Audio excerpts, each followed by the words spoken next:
puss. Yes, it does before I know. I wasn't around. The euphemism for gay sex. Okay, my parents are lesbians, my brother's gay and me, and I was adopted. So, we use different ones. One, we call it parental sex for lesbian sex. Only because of our parents, not because of the women. And then my brother, like you can see someone that's really cute, he really wants to know what I think about him, so he tries to set me up, which I really don't appreciate. He asked me about Ricky Schroeder because that's the picture that I had on my wall. So, you want Ricky Schroeder? Ricky Schroeder? Oh, Ricky Schroeder.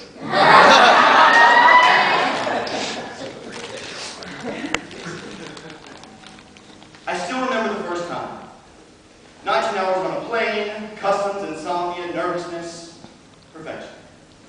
You see, for 3 years, Ray and I had tried to conceive. Through other people, of course. We talked to family, friends, we stood outside abortion clinics. We even made a website, www.willsomeonehave-this-homobaby.com. No luck. You see, Ray and I thought that we would never become parents. We thought wrong. You see, that night I had a dream. I had a dream that I was in China. You see, when I was watching Barbara Walters, with the special where they were throwing little girls off the bridges to drown in the river below, Well, that night I had that dream. I had that dream that I was underneath one of those bridges with a safety net. And I kept falling and falling and falling and falling and falling, and I caught one. And I remember holding her. And I remember looking at her. And I remember saying, "Hey, honey, welcome home." Then I woke up.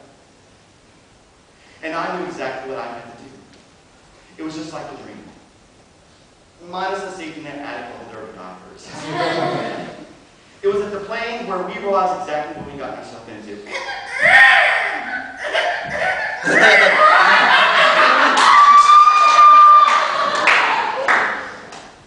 So, you want to be a daddy and you do too? Well, I have a few questions I want to ask you. So, who's going to be the mommy and who's going to be the daddy? Oh. You are going to raise a child to be straight. Oh. You have heard of Adam and Eve. Oh. Lessons learned, chapter 4. From my pillow I can hear my child, she said. The breath of ripples of her throat and it vibrates in her nose before back down. I've got the each nine up her, my wrist on her face. One night her temperature was just too high, so I pulled her from the tub and I put her from the bed and I put her into the tub where she sat like this wounded cat who to fight me with anger and just snarl.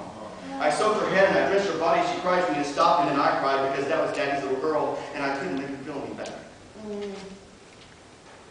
3 in the morning, 2 hours away, one phone call at night, 0 time to delay, the phone rings. Hello, Mia's fever's returned. We'll take her to the doctor. I say I did, but there's a problem because I'm not the legal guardian. Bitter, hurt, and helpless. I cuss, I scream, I cry, I pack my shit, and I cry. And I'm filled with anger, disgust, and fears. And questions. I mean, how long does it take for a baby's brain to boil anyway? Oh my God. Seconds become minutes. Minutes seem like hours. Hours they seem like days. But an hour and 45 minutes I arrive at the hospital. Past Ray. Past Mia to the nurse. The reason that my family is here. The reason that my family is hurting. Calmly, clenched teeth, fake smile. I say, what's the problem? Nonchalantly, no care in the world. She says, I'm sorry, but it's not the legal guardian. Listen, bitch! My child! Our child is hurting. This time it was personal. Who made her accuser? Who gave her the scales? I hung my head in sorrow. I could almost feel the nails, and I said, this is what it's like to be crucified and just without love. Kind of ironic. The King of Kings and the Queen of Queens have so much in common. I state my name. It state his name. Permission to take baby's name to the hospital in case of emergency. Take it. What's her name? Ask him. How much does she weigh? Ask him. I was defending our family. Our right to be happy. 8 hours later, we go home. A family. Hurt.